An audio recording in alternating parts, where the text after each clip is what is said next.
Yeah, good morning. And first of all, a warm thank you to the scientific committee for the invitation to speak here today. It really is a great honor.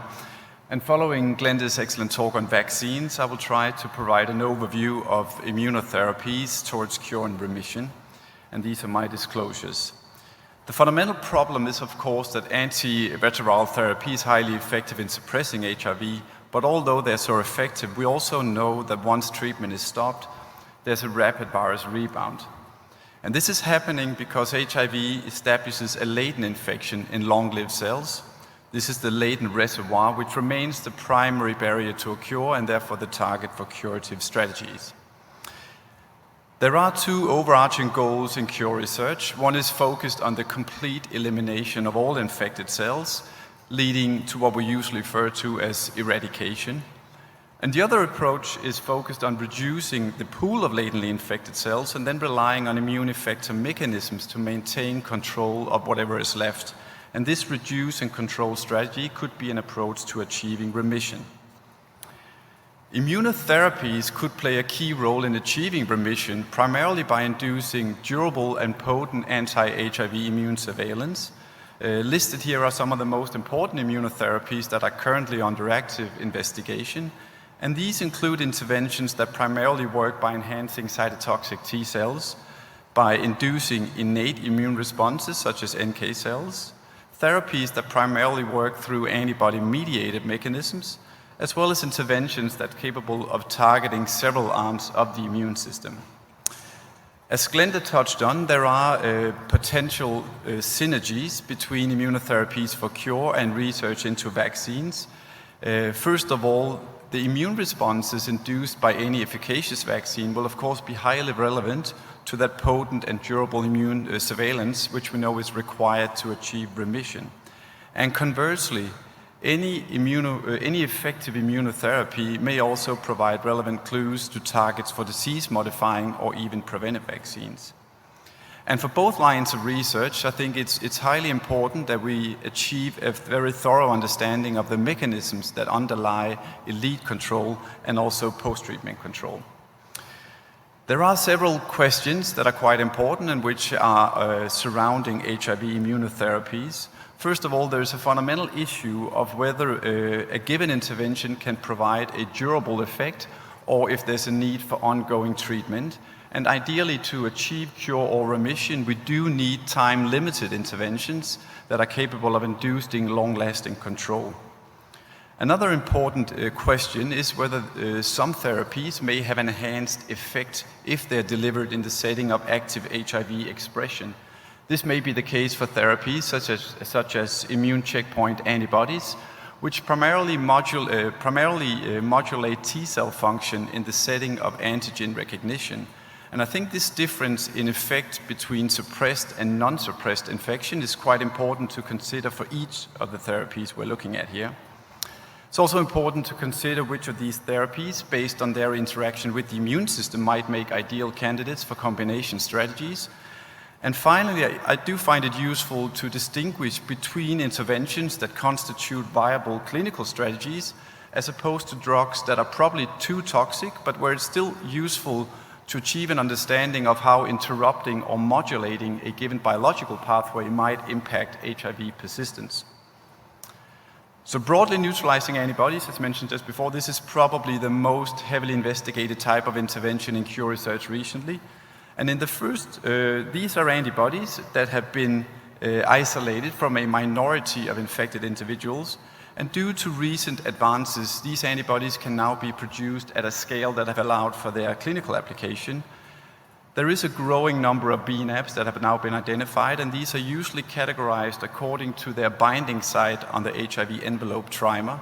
And this includes the CD4 binding site antibody 3BNC117, as well as the V3 glycan site antibody 10-1074.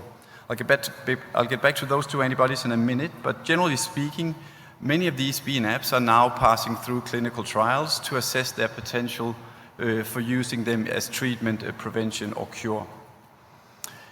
In the first study testing a combination of two BNAbs during ART interruption, Mendoza and colleagues showed that 3 infusions of 3-BNC-117 and 10-1074 could maintain viral suppression for up to 30 weeks in people interrupting ART, and a more recent study also indicated a potential minor impact from these antibodies on the intact HIV reservoir.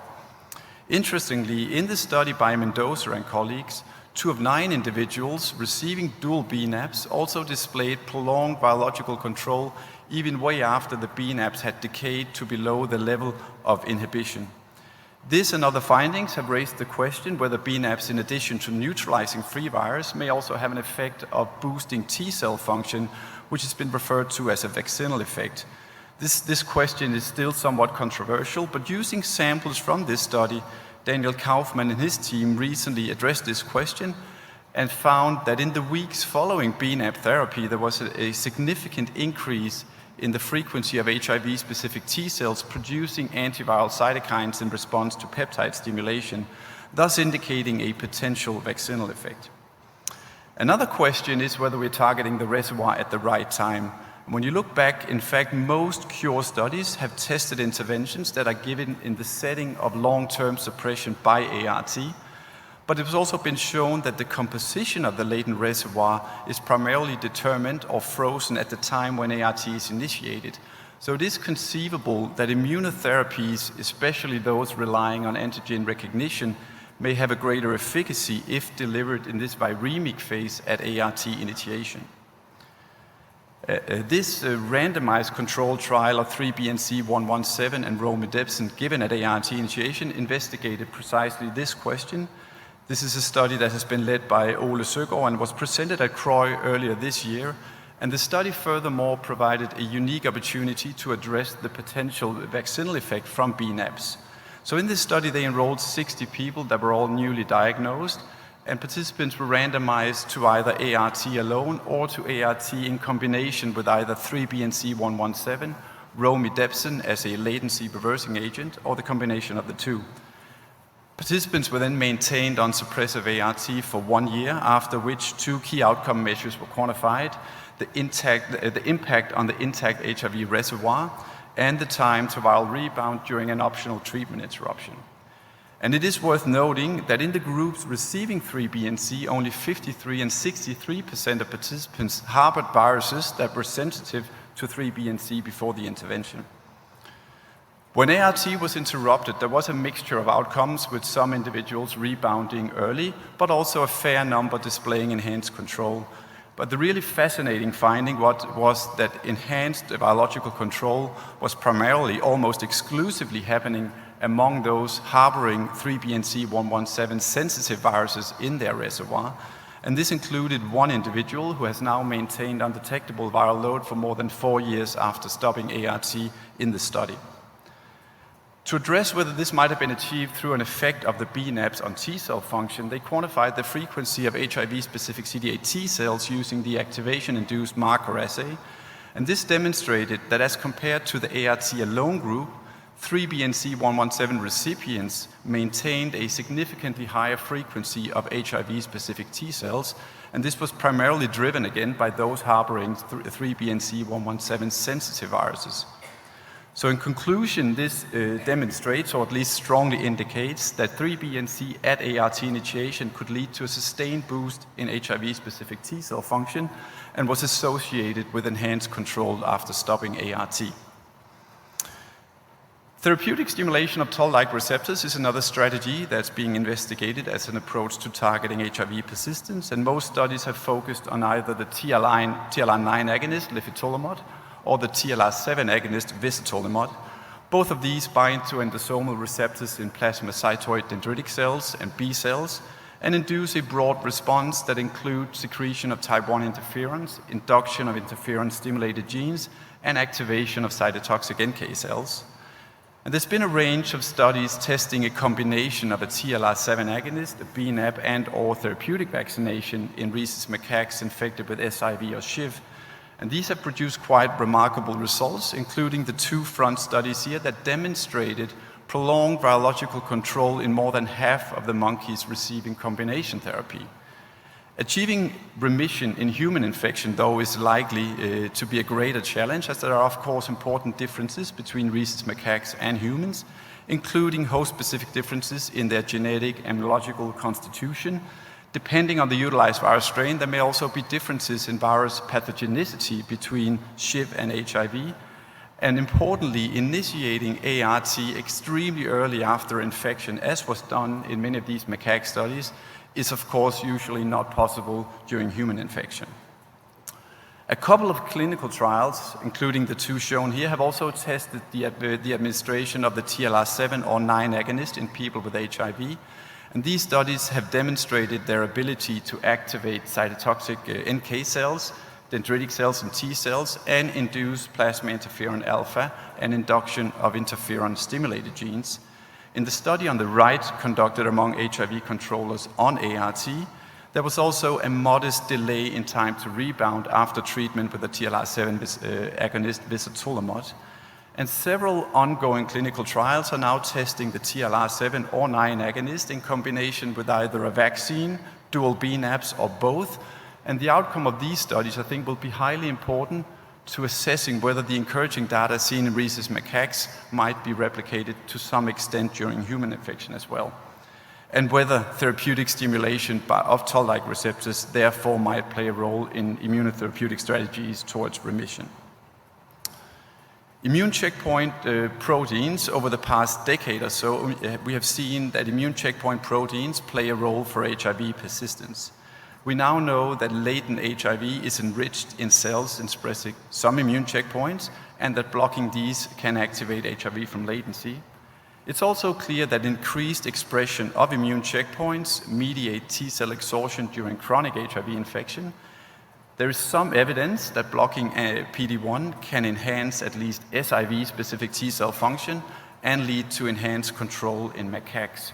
But there is still very limited clinical data regarding the impact of immune checkpoint blockade on HIV-specific T-cell function and the latent reservoir in people with HIV. And the few data that we have primarily stems from studies in people who are receiving these antibodies due to advanced malignancies. Some immunotherapeutic agents are capable of targeting both innate and adaptive immune effector cells. IL-15, for example, is a powerful immune activation cytokine that promotes the expansion and activation of both CD8 and NK cells. In HIV-infected rhesus macaques, the IL-15 superagonist, N803, induced proliferation and activation of virus-specific CD8 T cells, and also promoted their migration into B-cell follicles, which we know is a site of HIV persistence. The first clinical trial of N803 in people with HIV was published earlier this year in Nature Medicine, and this study demonstrated safety as well as activation of T and NK cells. In this study, they did not find any evidence for an expansion of HIV-specific CD8 T cells, but they noted a gradual decrease over the course of the study up until 6 months in the frequency of cells harboring inducible HIV, which is of course an interesting finding, but larger studies are required to fully understand the impact of this molecule on HIV persistence, on immune control of the latent reservoir, and whether there may be synergistic effects when combining this with other immunotherapies such as BNAbs. Another compound that appears to be able to activate both innate and adaptive immunity is pomalidomide. This is an immunomodulatory drug that's approved for the treatment of multiple myeloma and age-related KS. And over the past few years, we've carefully examined the immunological effects of pomalidomide in the lab, and we saw some interesting effects. We found that ex vivo treatment with pomalidomide could expand the population of cytotoxic NK cells and also enhanced NK cell killing of autologous in vitro HIV-infected CD4 target cells. We also find that adding pomalidomide to cell culture in the presence of an immunodominant peptide significantly expanded the frequency of the tetramer-positive HIV-specific CD8 T cells, as well as their killing of HIV peptide-loaded target cells. All this work has been done by an excellent PhD student, Rachel Pascoe, who's presenting her work at this conference, and for more information, please go see her poster, which is listed here. So this is bringing me to my conclusions. that some combinations of immunotherapies look very promising in animal models, and encouraging data are now emerging in human trials as well. It was recently shown that BNAb therapy at the time of ART initiation could provide a sustained boost to HIV-specific T-cell function and even improved ART-free control. So this is raising the question whether immunotherapeutic targeting of the reservoir at the time of ART initiation, or maybe during viremia, might impact the course of HIV infection and increase the likelihood of achieving remission. This would be a fantastic result, but even if successful, immunotherapies in their current form are unlikely to lead to complete eradication, and this is really leaving important societal and economic issues to be considered even if remission is achieved. And finally, I think it's worth emphasizing that all these therapies are part of a bigger picture and just one of several approaches currently being tested to achieve HIV cure. And finally, I just wanted to acknowledge a large group of really terrific collaborators from around the globe, many of whom have contributed to the results reviewed here. A word of thanks to our funders, and especially a huge thank you to the people with HIV who have contributed their time and effort by participating in research studies to advance our knowledge of the virus. Thank you.